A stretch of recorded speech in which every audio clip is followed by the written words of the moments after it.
It wasn't awful, but it was damp. Wet and windy Saturday night we're here. You have to sit Oh, back. sure. Oh, yeah. Perfect. We got it. Thank you. How does kind of, I guess people would call this husky weather, but how does it kind of affect what you guys want to do? You can be aware of it. It doesn't have a huge effect. I mean, we practice a lot in it, and so we feel like it's got to be an advantage for us because we're obviously accustomed to it. What's made you guys so good in the third quarter? If I could pinpoint it, I'd like to try to do that stuff in the first quarter. Yeah, because we look at it in the second half for whatever reasons we've been better. The thing is, we haven't really changed our scheme set in the third quarter. We run some of the same stuff.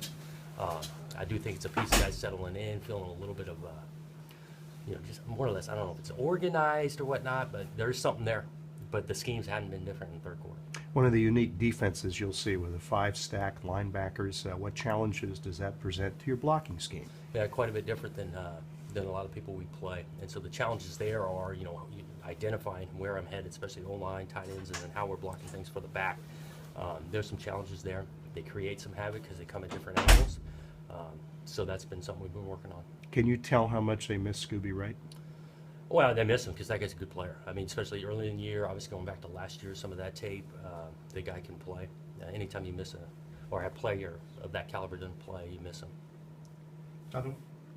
Coach Pete's been asked a couple times about this. What is your take on the slow starts, and just how do you feel like? Because I know he says you guys have mixed up practice. You try to get him going early. What are some of the things that you feel are missing?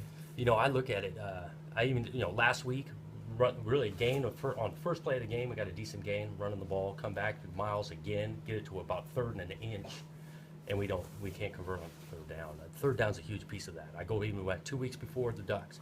We actually converted a couple of third down, moved the ball. We got a 3rd and 2, or it was about 3rd and 3, and we can't convert it there. I think we got to get the first down with some conversions. That's a huge piece for what we're going to do.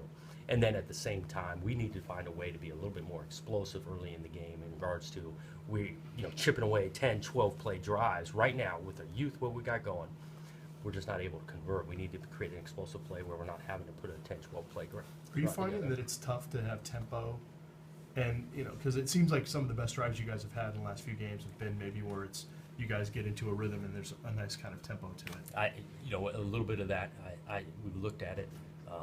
At the same time, our approach is we wanted to play a lot of players, and so we're not totally changing that. We are looking at a little, at times, to go a little bit more tempo, but we're not looking to change the whole thing we're doing. How did KJ fare in his first start? I thought it was kind of a typical first start. He had some ups and downs. I thought we could have definitely gotten him some more help in a lot of areas. I didn't think he was overwhelmed by the moment. Would have liked to have been a little bit more accurate on some throws for sure. Has Jake been able to do much this week? He looking better? A little bit more than he did last week. It's still, I don't know if he'll be able to go or not, but he's done a little bit more. Jonathan, the offensive coordinator's kind of always been a whipping boy for the public when things aren't going well. Yeah. It's starting to come out about you a little bit on social media and whatnot. Have you heard any of it?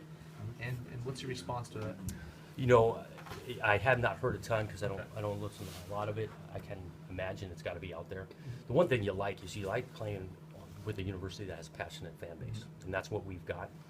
We got some frustrations and whatnot, and so it's understandable, but I've not followed it a ton.